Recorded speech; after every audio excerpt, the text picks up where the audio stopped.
Hey guys, it's Laura. Welcome back to my channel. If you're new here, I do videos on luxury handbags, shoes, shopping, and occasionally travel. So if those are topics that interest you, please take a second to subscribe to my channel and stick around for the next video.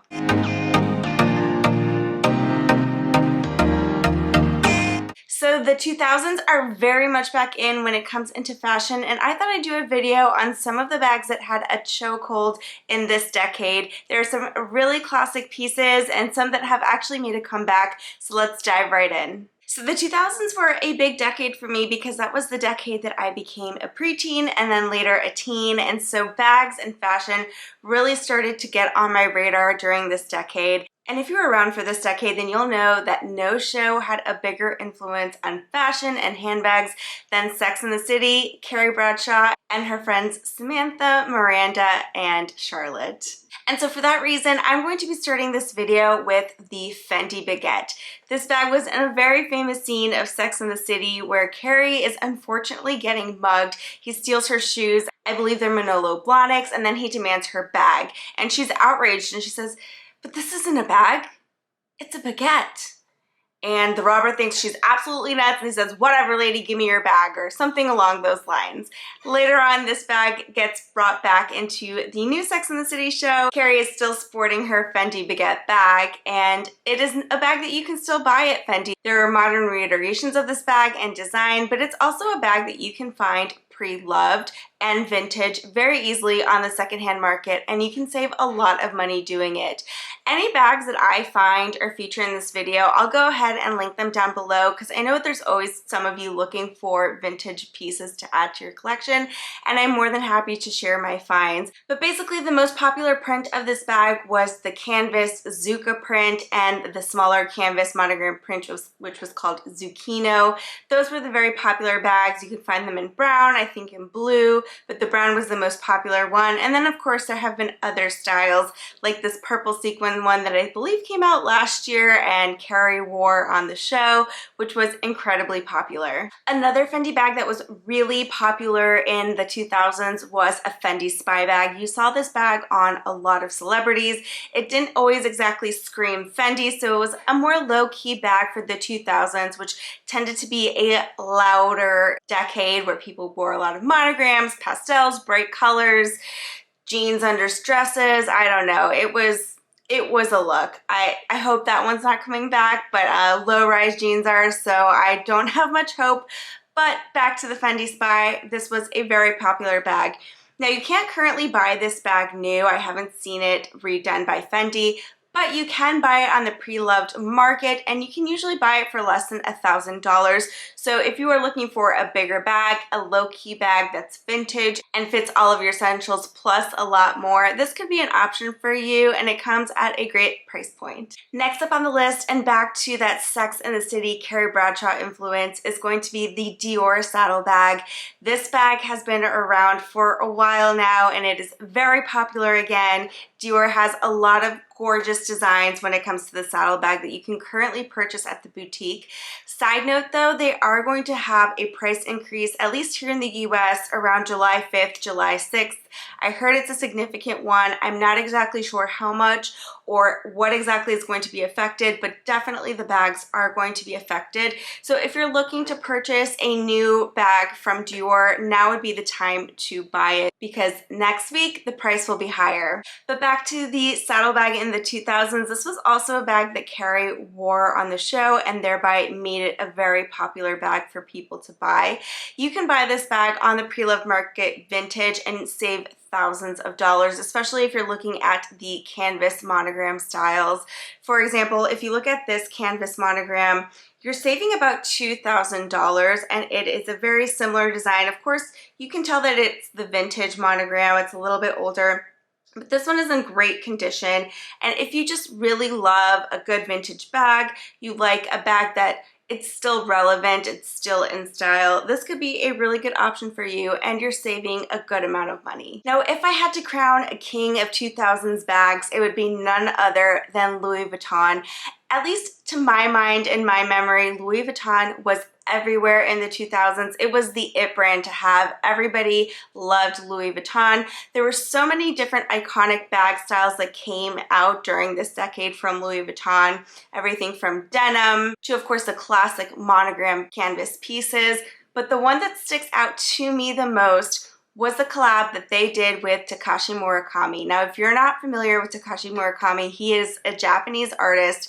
He does colorful, psychedelic sort of art. It's very animated. If you've ever seen those big sunflowers that are very colorful with the big smiley faces, that's Takashi Murakami. In this collaboration, they put out a bunch of gorgeous bags. Some of them were a little gaudy, I will say, but I feel like the 2000s, they were a little gaudy. It was just part of the culture and the decade, and there were definitely some pieces that I coveted as a preteen and teenager when this collection came out. I most especially loved the pochette with the brown canvas and the cherry blossom. I thought this was so cute, and it had a little vachetta bow. A lot of these bags also had the gold studs, which was very iconic for this time as well. And then you also had white canvas pieces and black canvas pieces with the multicolor Louis Vuitton monogram, and they came in a variety of designs. You can buy these vintage pre-loved market. I'll list some of them below if you're looking for them. I think they're great collector's pieces. But since then, the only collection that has really made me think of this collection is the Game On collection, which came out, I don't know if it was 2021 or 2022, but it came out with some multicolor monogram pieces, and I think that's the closest collection that comes to my mind for the more contemporary times. But yeah, Takashi Murakami Louis Vuitton was it in the 2000s. Next on the list is from Balenciaga, and it is the motorcycle bag or the city bag. Balenciaga in the 2000s came out with a line of motocross inspired bags, and this bag was a huge hit. It was also a very low-key bag. It didn't have any like monogramming or branding. It was like an if you know kind of bag. And the appeal that this bag had was it was a little bit like, it was edgier, and I don't know if grungier is exactly the right word, but it was kind of one of those bags that if it got a little beat up, and you can get a modern version of this bag, it's called the Neo Classic. Now the Neo Classic that you can buy right now, it's more of a structured bag. It has a similar shape and style. You have the studs, you have the fringe on the side, you have the buckles on the bottom, but it's more of a structured bag. It doesn't have the same slouchiness and carefreeness that the 2000s version of the bag has, but you can still buy this bag on the pre-loved market if you like the vintage version better. And also when you buy the vintage version, I think you can kind of like toss it around more. It's more carefree, and so it kind of lives up to the whole point of the bag. Now the next brand that I'm going to be talking about is Chanel, especially the big bags from Chanel. So in the 2000s, big bags wore the style. You didn't really wear small bags. People took huge bags to nightclubs, out to dinner. That was the style, and you brought them everywhere. And I would be remiss if I didn't mention another show that had a really huge influence on style and fashion, at least for the younger generation, and that was The Hills. Now on The Hills, we did see a lot of Chanel being featured. It wasn't like thrown in your face. Nobody was like, oh, my Chanel bag. Well, actually, no, I go back on that because I do believe that somebody got a Chanel bag from a boyfriend. I don't know if Jason got it for Lauren or Heidi got it from her boyfriend. I don't remember. But the point is, those girls wore a lot of Chanel, and so I think for a lot of younger women, younger girls, they were really introduced to the brand because of them. One of the Chanel bags that was really popular in the 2000s was the Chanel GST tote, which I believe stands for Grand Shopping Tote. This tote was a caviar tote that people wore everywhere. The most popular color, I believe, was black, but you could get it in the beige clear. I've also seen it, I think, in gray and navy. It came in a variety of colors, and this was probably the best 2000s Chanel bag in my opinion. It ticked so many boxes as far as fashion trends go. This bag is no longer in production. You can't go into the store and buy it at Chanel, but you can buy this bag pre-loved, and it's pretty easy to find. It also has been gaining popularity in recent years, so the vintage pre-loved prices have increased, but you can still find it for decent pricing and in really good condition. I will say, however, it is a heavier bag. So if that is something that bothers you, it's something to keep in mind because the bag itself is heavy. It's all caviar leather, and then once you fill it with your things, it gets even heavier. In the 2000s, there was also another tote that was very popular, and it was the CAMBON tote. This tote had the large CCs on the side. It had the quilted leather. You could get various color iterations of this bag as well. The one that sticks out to me the most was the black lambskin with the white CCs. There was also a black version with the black CCs. There were other bags in this line as well, but the tote was the one I think that was the most popular at the time. These are also bags that you can find on the pre-loved market, so if you are looking for a vintage Chanel tote, this could be definitely one to consider. And then finally is a bag that never really went away, and it is the Chanel Jumbo. Now, of course, this is not the most popular size currently for the Chanel classic flap bag, but in the 2000s, it definitely was. Of course, like I mentioned, big bags were really what people wanted at the time, and so naturally the Chanel Classic Flap Jumbo was the size of choice. I also remember seeing this bag on a ton of celebrities. Like I mentioned, it was on the Hills as well. I'm pretty sure Lauren had one. It might even be the Chanel bag that one of the boyfriends got. I don't know. Anyway, this is a bag that you can still buy in the boutique, but last time I checked, it was retailing for around $10,000, which is a pretty penny, especially right now. It's not a bag that retains value. If you are looking for a jumbo bag, my advice would be to buy this bag pre-loved.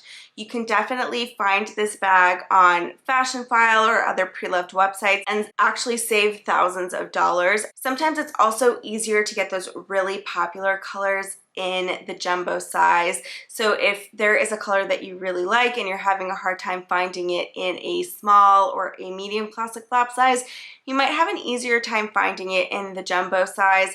And I know not everybody is into the jumbo right now, but with the 2000s coming back into style, I definitely think buying a jumbo is something to consider now, because I feel I really feel in my heart that these bags are going to become trendy again. Everybody's going to be looking for the jumbo.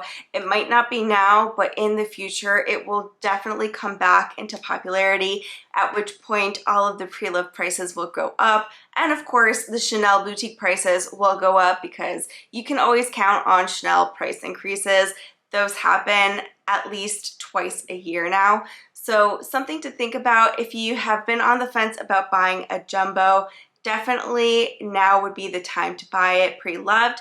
If you have a jumbo and you have thought about selling it, I would wait. I don't think it's a good time to sell a jumbo unless you absolutely have to. And also, if one of the reasons you're thinking of selling it is because it's no longer in style, then I definitely would wait, because it will come back in style. If you wait long enough, everything comes back in style. So guys, that's it for today's video. I know that by no means did I cover all of the popular bags of the 2000s. I only wanted to cover the select few that really stood out in my mind and the ones that really caught my heart at the time. But this has been a fun video to make, so I think I might make a part 2. Let me know if you guys would be interested in a part 2, and I could talk about other bags like the Prada nylon bag, things like that. So if you like this video, make sure you give it a thumbs up, drop me a little comment, subscribe to my channel, and I will see you guys in the next video. Bye!